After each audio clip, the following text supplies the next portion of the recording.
भगवान विष्णु जी का मत्स्य अवतार। मत्स्य अवतार भगवान विष्णु के प्रथम अवतार है। मछली के रूप में अवतार लेकर भगवान विष्णु ने एक ऋषि को सब प्रकार के जीव जंतु एकत्रित करने के लिए कहा और पृथ्वी जब जल में डूब रही थी तब मत्स्य अवतार में भगवान ने उस ऋषि की नाव की रक्षा की। इसके पश्चात ब्रह्मा ने पुनः जीवन का निर्माण किया। एक दूसरी मान्यता के अनुसार एक राक्षस ने जब वेदों को चुराकर सागर की अथाह गहराई में छुपा दिया तब भगवान विष्णु ने मत्स्य रूप धारण करके वेदों को प्राप्त किया और उन्हें पुनः स्थापित किया। मत्स्य अवतार की कथा। एक बार ब्रह्मा जी की असावधानी के कारण एक बहुत बड़े दैत्य ने वेदों को चुरा लिया। उस दैत्य का नाम हयग्रीव था। वेदों को चुरा लिए जाने के कारण ज्ञान लुप्त हो गया। चारों ओर अज्ञानता का अंधकार फैलने लगा। पाप और अधर्म का बोलबाल होने लगा। जब भगवान विष्णु ने धर्म की रक्षा के लिए मत्स्य रूप धारण करके यह ग्रीव का वध किया और वेदों की रक्षा की। भगवान ने मत्स्य का रूप किस प्रकार धारण किया, इसकी विस्मयकारिणी कथा इस प्रकार है। कल्पतांग के पूर्व एक पुण्यात्मा राजा तप कर रहा था। राजा का नाम सत्यव्रत था। सत्यव्रत पुण्यात्मा तो था ही, बड़े उदार हृदय का भी था। प्रभात का समय था, सूर्योदय हो चुका था। सत्यव्रत कृतमाला नदी में स्नान कर रहा था। उसने स्नान करने के पश्चात जब तर्पण के लिए अंजलि से जल लिया तो अंजलि में जल के साथ कुछ छोटी सी मछली भी आ गई। सत्यव्रत ने मछली को नदी के जल में छोड़ दिया। मछली बोली, राजन, जल के बड़े बड़े जीव छोटे छोटे जीवों को मार के खा जाते हैं। अवश्य कोई बड़ा जीव मुझे भी मारकर खा जाएगा। कृपया करके मेरे प्राणों की रक्षा करें। सत्यव्रत के हृदय में दया उत्पन्न हो उठी। उसने मछली को जल से भरे हुए अपने मंगडलू में डाल लिया। मंगलू मतलब उस समय का कुछ होता था, एक पात्र होता था, उसने डाल दिया। तभी एक आश्चर्यजनक घटना घटी। एक रात में मछली का शरीर इतना बड़ा हो गया कि जो पात्र था उसके रहने के लिए भी वो छोटा पड़ने लगा। दूसरे दिन मछली सत्यव्रत से बोला, हे राजन, मेरे रहने के लिए कोई दूसरा स्थान ढूंढें, क्योंकि मेरा शरीर बढ़ गया है।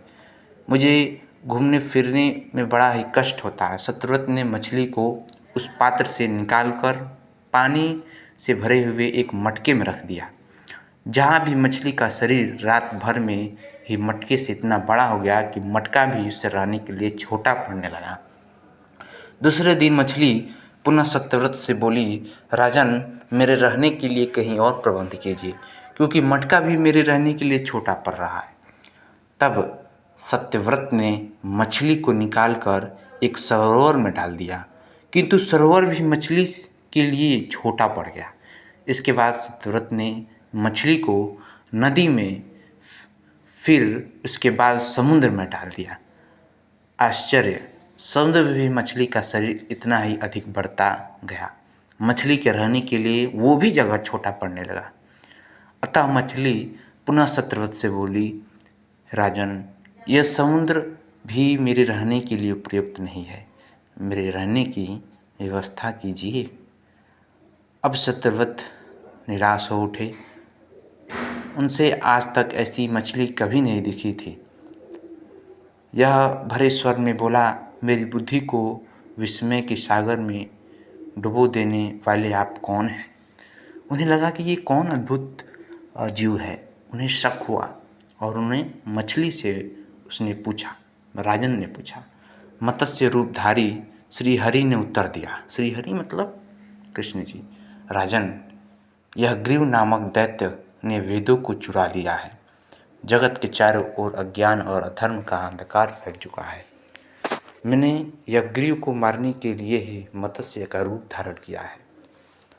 आज से 7वें दिन पृथ्वी प्रलय के चक्र में फिर जाएगी, समुद्र उमड़ उठेगा, भयानक दृष्टि होगा, भयानक दृश्य होगा। उस समय सारी पृथ्वी पानी से डूब जाएगी। जल के अतिरिक्त कहीं भी कुछ भी दृष्टिगोचर नहीं होगा, यानी जल के अतिरिक्त कुछ भी नहीं दिखेगा, केवल जल ही जल दिखेगा। आपके पास एक नाव पहुंचेगी। आप सभी अनाजों और औषधियों के बीजों को लेकर सप्त ऋषियों के साथ नाव पर बैठ जाइएगा और इसी समय आपको पुनः दिखाई पड़ूंगा और आपको आत्मतत्व का ज्ञान प्रदान करूंगा। सत्यव्रत ने उसी दिन से हरि का स्मरण करते हुए प्रलय की प्रतीक्षा करने लगा। 7वें दिन प्रलय का दृश्य उपस्थित हो उठा। समुद्र भी उमड़कर अपनी सीमाओं से बाहर बहने लगा। भयानक दृष्टि होने लगी। थोड़ी ही देर में सारी पृथ्वी पर जल ही जल हो गया। संपूर्ण पृथ्वी जल में समा गया। इसी समय एक नाव दिखाई पड़ी। सत्यव्रत सप्त ऋषियों के साथ उस नाव में बैठ गए, जैसा प्रभु ने कहा था। उन्होंने नाव के ऊपर संपूर्ण अनाजों और औषधियों के बीज को भर लिया, जिस प्रकार से श्री कृष्ण जी ने कहा था। नाव प्रलय के सागर में तैरने लगी। प्रलय के उस सागर में उस नाव के अतिरिक्त कहीं भी कुछ भी नहीं दिखाई दे रहा था। सहसा मत्स्य रूपी भगवान प्रलय के सागर में दिखाई पड़े। सत्यव्रत और सप्त ऋषिगण मत्स्य रूपी भगवान की प्रार्थना करने लगे।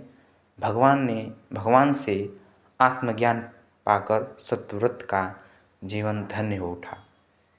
वे जीते ही जीवन से मुक्त हो गए। प्रलय का प्रकोप शांत होने पर मत्स्य रूपी भगवान ने यह ग्रीव को मारकर उससे वेद छीन लिए।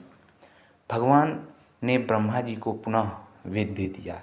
इस प्रकार भगवान ने मत्स्य रूप धारण करके वेदों का उद्धार किया, साथ ही संसार के प्राणियों का भी अमित कल्याण किया। यानी जब वेद चोरी हो गया तो मत्स्य रूप धारण करके उन्होंने राक्षस से मार के वेद प्राप्त किया और विष्णु ब्रह्मदेव को दिया।